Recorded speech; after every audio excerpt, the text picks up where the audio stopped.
Totoo ba na may kita dito kay YouTube? So, ang dami talaga nagtatanong sa akin mga kainday.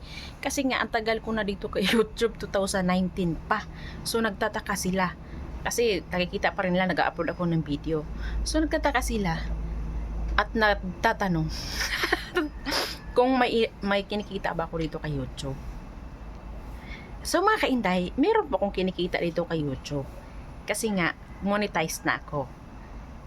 Pag monetize ka na kasi dito kay YouTube, pag masipag ka mag-upload ng video, may kita ka.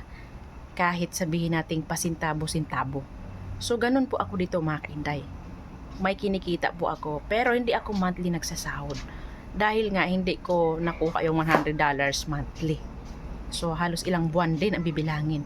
Kasi nakadepende talaga yan mga kainday sa sipag ng video natin at nakadepende rin sa dami ng views. So, alam nyo naman, bihira lang makaabot ng 100 views yung video ko dito. Kaya, maliit lang yung kita ko. Pero, may earnings pa rin ako kahit papano. So, para lang akong nag-alkansya dito kay YouTube. So, sana nasagot ko yung tanong nyo na may kita dito kay YouTube. Hindi man kalakihan, pero pwede na rin pakinabangan. Tama ba yung hugot ko? Parang hugot yung linyahan ng ano yun ha. So yun lang mga kainday. Basta kung ikaw ay monetize na dito, sipagan mo lang yung pag-upload para magka-earnings ka.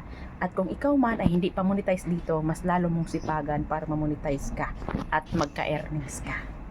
So yan lang mga kainday. Bawal po mahina ang loob ha. At dahil pinasok natin yung pagiging vlogger, kailangan patunayan natin sa sarili natin na kaya natin to. Pero nga, lagi natin iisipin na kung kaya nila, siyempre, kaya din natin yan, no? Wala tayong inuurungan, wala tayong inaatrasan. Kung kaya nila, kayang-kaya din natin. Laban lang.